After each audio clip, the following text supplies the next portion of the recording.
యాప్ని ఇంటిగ్రేట్ చేశారు సార్. ఇప్పుడు ఈ క్యూఆర్ కోడ్ స్కాన్ చేస్తే సార్,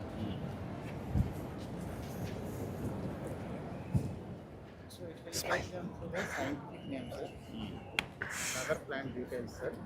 సో ఇక్కడ వచ్చేసింది సార్ మనకి plant Telugu name, scientific name sir. ఈ అబ్బాయి pen ID based on APAAR ID మనం జనరేట్ చేసింది sir, with his selfie sir, latest selfie. So every quarterly school leader, class leader visit చేసి online so to build the profile of the student higher education ఇన్స్టిట్యూషన్స్కి వెళ్ళినప్పుడు green పాయింట్స్ని add చేసి end of the highest class మనం ఈ passport నాకు ఇంకో పని చేయాలి సార్. ఈ చెట్టు ఫోటో తీయాలి. చెట్టు ఫోటో హెల్త్ ఫోటో నుంచి రావాలి తప్ప ఏ మార్కులు కాదు. అదే ఏఐ ద్వారా వచ్చేయాలి. Will do it sir. ద్వారా చెట్టు యొక్క హెల్త్ పెట్టి విల్ డు దట్. దాని ప్రకారం మార్కులు ఇవ్వాలి. ఆటోమేషన్ చేశారు. లీప్ ఆటోమేషన్ చేయాలి. అది ఎవ్రీ టైం వాళ్ళకి ఇచ్చి నువ్వు ఈ వారంలో ఈ క్వార్టర్లో ఇక్కడ ఉన్నావు, నీ చెట్టు హెల్త్ ఏం చేయాలో నువ్వు ఆలోచించు. Deficiency. So there are 2-3 apps sir. Plantix ఉంటుంది సార్. వి హావ్ నో మనం లీప్ యాప్ లో గ్రీన్ అంబాసిడర్ పాస్పోర్ట్ ఇంటిగ్రేట్ చేసి ఫోటో తీసి ఏఐ చేస్తాం. ఏఐ పెట్టి బ్యాక్వర్డ్ ఇంటిగ్రేషన్ లో చెట్టు పేరు కూడా అదే ఇవ్వాలి. Yes sir. చెట్టు పేరు కూడా ఆటోమేటిక్ అదే ఇచ్చింది. అదే ఇవ్వాలి.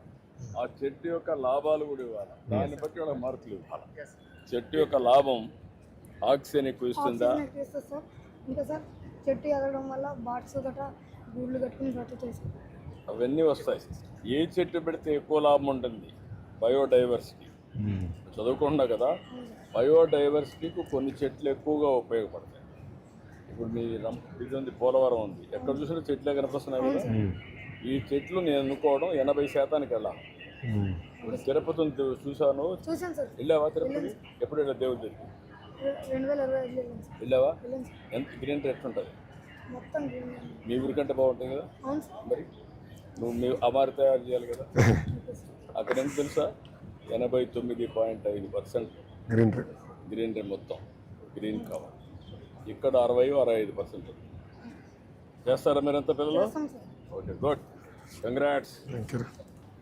హలో, ఇది ఎవరు తయారు చేశారు? స్కూల్లో అందరూ చేశారా లేదంటే బయట తయారు చేసి వచ్చారా? స్కూల్లో తయారు చేశారా? Okay, good. ఏంటమ్మా, ఎంతమంది పిల్లలు? అందరికి డబ్బులు వచ్చాయా? మీ పాపనా? ఏంటా ఇట్రా, ఎంత వచ్చింది?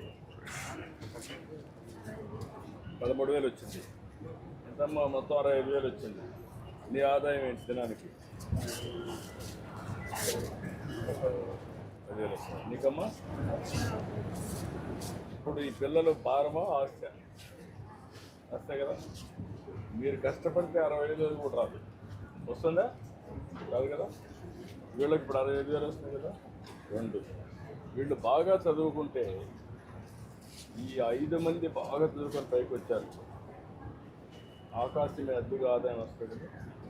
మీకు కూడా ఇది చేస్తారు కదా. కాబట్టి ఇది ఒక ఆలోచన విధానం మారాలి. మీరు 10 మందికి చెప్పాలి, అందరికి చెప్పాలి.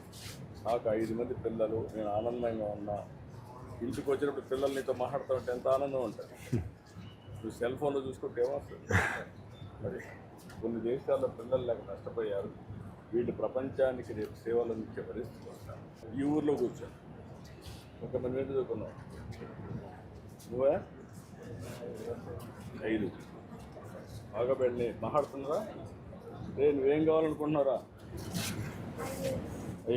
నువ్వమ్మా?